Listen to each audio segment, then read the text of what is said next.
How long does it take to get a credit card? In this video, I'm going to talk about that. For some of you, 18 years. For some of you, depending on your credit score and your money, it could be as fast as like 24 hours and as long as 24 to 30 days. Stay tuned for your answers.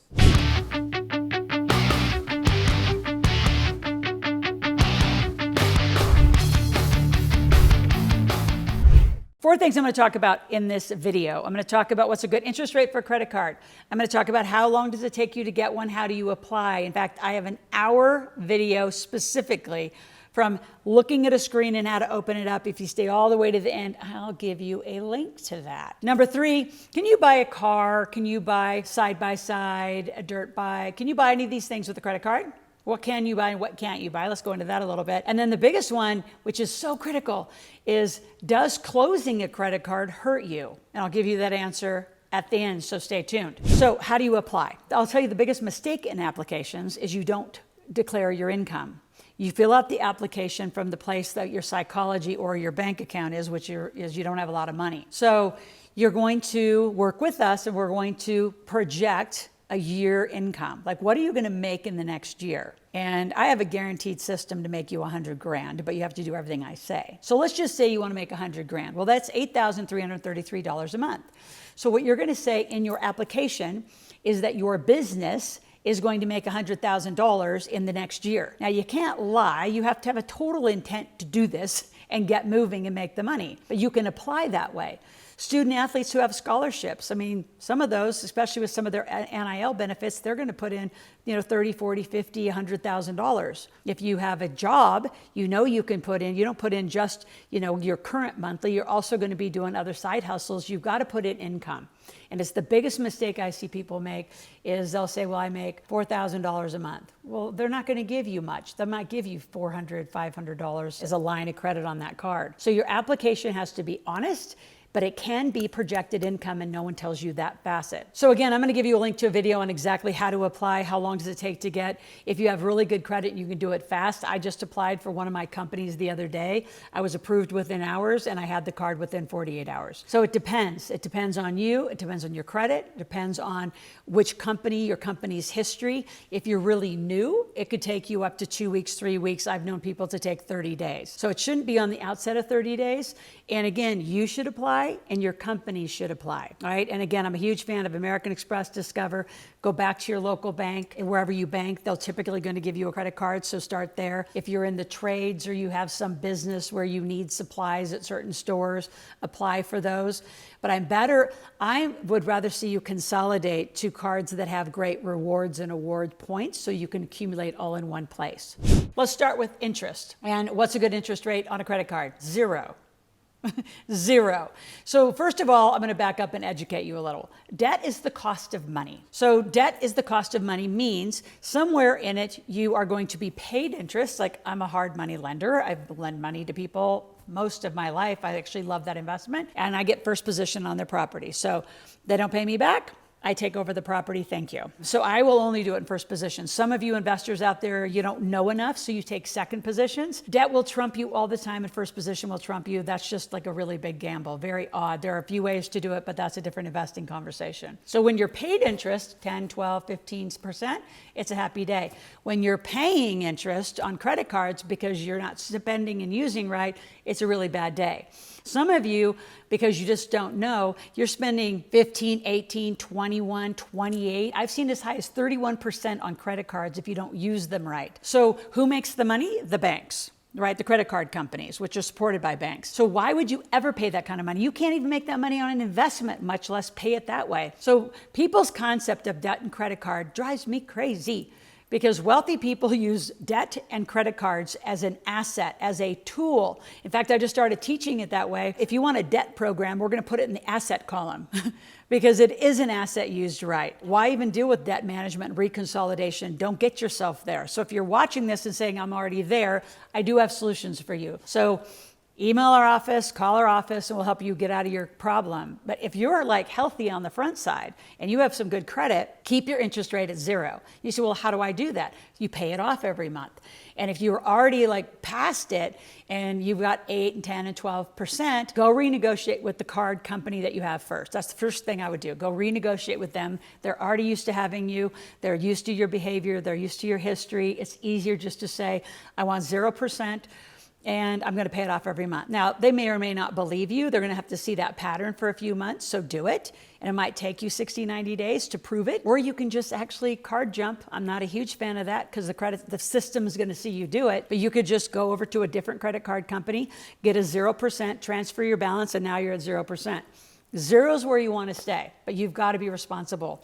Do not use your card if you don't have the money to pay for it. You're not using your card hoping you make money, especially if you're not an entrepreneur and you can't just turn on your money-making machine. If you want to turn on your money-making machine, I'm going to give you tickets to a marketplace I do every 3 weeks, and we'll teach you how to turn on a marketplace and turn on your money-making machine. It's not difficult. So let's stay on debt. I want to back up and tell you even a bigger issue about debt and interest and why it makes the world go round. Banks. Banks are on a 10x structure for debt. It's called an arbitrage. So when you put in money, say, I'm going to get you up to $100,000, $200,000, $300,000 company. For $100,000, you give the bank $1 million to lend down. They take that money and they're going to borrow it out to consumer loans. Now, you don't get any of that interest because you put your deposit in. The banks get the difference. That's called an arbitrage. You give them your deposits. Now you have some place to bank. They get the money and they're going to loan it out for a car loan, computer. They'll do HELOCs. They're going to do a home remodel. They're going to do whatever loans, student loans, whatever loans they actually will do from the bank. They make all that interest. And minimum, given higher interest rates, they're getting 5, 8, 9. The more interest they get, it depends on your credit and your credit worthiness. So since banks have been living from the beginning of time on the arbitrage of your deposits, interesting, you don't make a dime. There's a way to negotiate banks. Go to my search bar up above and we'll talk about banks. I've got a lot of videos on how to start handling and being in relationship in a healthy way with banks. But debt is something I want you to get comfortable with. This old adage, if I need to be debt-free, is a lie if you want to get wealthy. It doesn't even coexist. Now, you can go some of the folks that are out there, I'm going to say the older, generation who love to be debt-free. That's fine. I mean, later in life, if you want to pay it all off and then do your inheritance where there is no debt that's going to carry forward. But guess what? Debt's actually assumable by the next generation in a generational wealth plan. So when we had an airplane, I had like a 1.6 or 1.8% loan on a $3 million aircraft. And in aviation, I'd put $1 million down and I financed the other $2 million. So think about it. Why would I have ever taken $2 million to pay off really cheap money? Even if it was 3%, I wouldn't have paid it off. I'm going to take $2 million and I'm going to go invest it at 12, 15, 20, 30%. Now I'm making all the money on that money, which is more than enough money to then pay the payment. See, that's using good debt. And so many of you got it all tangled up because no one's ever taught you how money really works.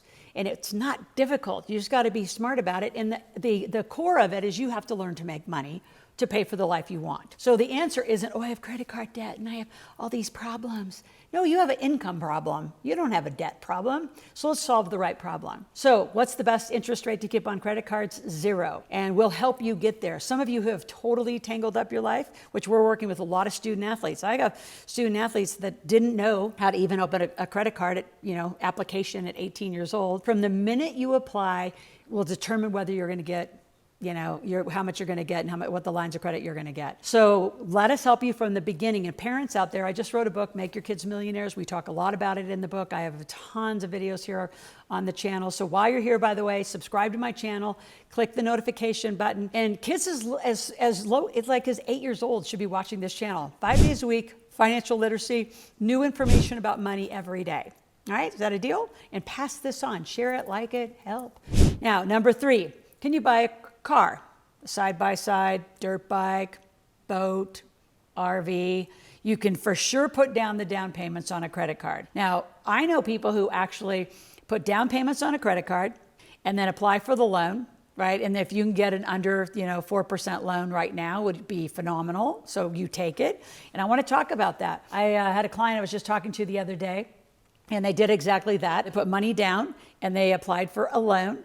And it was actually, their credit was okay. They got right at, say, around 4%. And say it's I don't know how much their vehicle was. Say it was a $70,000 vehicle. and he was having a war with his wife about paying it all off because they had the money, because they had it from a different account. And I said, why would you pay that off? Just use simple math. It was a $70,000 vehicle. You're going to make minimum payments at 4%, and then you're going to take the $70,000 and go invest it at a minimum of, say, just 10%. Then you have a 6% called arbitrage. That difference between where you can make 6%, the whole thing gets paid for. So the principal you have gets invested. And if you're out there saying, well, where do I invest it? I can help educate you on a lot of places to invest. 10% is very easy to get. You have to be kind of sleeping to not just get more than that. So when you can get 10, you pay 4. So it's okay that you're carrying the debt because it's good debt. Like, you're going to have a vehicle anyway. Now, we can have a whole nother video about leasing and whether you do that. But yes, you can actually pay for a vehicle. In fact, I have really advanced clients who know how to use cards as an investment card. And I'm going to start encouraging you to use your credit card as an investment card. So they make their vehicle payments on their American Express card, right? So yeah, they have a loan, but they pay it on their card so they get all the points. So, and then they pay off the card versus pay the mortgage company that's holding their car loan, they pay with their credit card. So I have people literally, and more of them, that are using their credit cards for almost all but mortgage payments and taking all the points and interest and literally and awards and all of that. So yeah, I'm a huge fan. Used right, I think credit cards can be investment cards. And we have some relationships with like 28, 29 banks where you can get 0% financing. And yes, it comes in the form of credit cards. And we have a lot of clients getting $100,000, $150,000 as investment cards. Yes, they come in the form of credit cards. The reason I keep saying that is because most of you have such a weird relationship to credit cards. So you can imagine if you were rehabbing a home or just a rental property, using credit cards to pay your subs, go to Home Depot, Lowe's, wherever you're going to get your supplies, pay that all off once you sell the property, and you're still up on the margin, and you did it for 0% versus use hard money, which is right now costing about 15 to 17%. So learn about money, learn about debt. So let's talk about the last point, which is, does it hurt you when you close a credit card? And I'm going to say absolutely. So you do need to keep a little bit of constant use, or the card company would close it yourself just for inactivity at a certain time. There'll just be no utilization.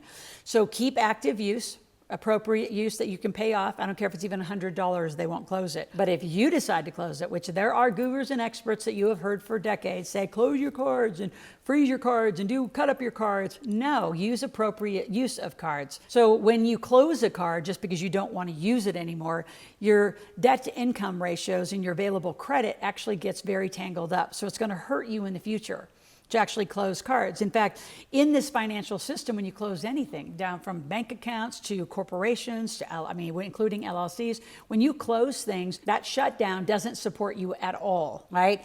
Low maintenance can support you more than closing. So it's really important you understand that. Don't just go close credit cards. And for you parents out there, if you're irritated with your 18, 19, 22-year-old kids because they went off to college got a bunch of credit cards and you didn't approve it, well, you didn't educate them. You should have educated them in the beginning. You don't have them just cut those cards up. I've had a lot of parents totally hurt their kids in their young 20s because they didn't know either, and they cut those cards up to stop the kid from using it. If anything, the parents could take them back. If anything, give me your kid and I'll train them. But they need to keep low utilization and pay them off, keep it at 0% to actually work that credit score back up. So that's going to help them more, keeping it open.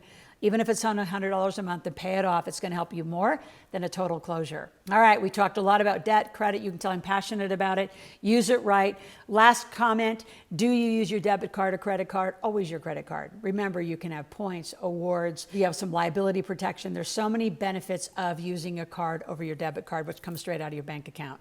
So I'd love to work with you. Love to continue to answer your questions. I have a new membership. It's called Ask Loral Membership. You go to askloral.com. You can ask me a question, text me 24 hours a day, and it's super easy. We'll be back over there. And if there's a topic that you want me to talk about, put it in the comments below, and we'll be back tomorrow. Again, we're here 5 days a week, 10 to 12, 15 minutes a day to help you learn money.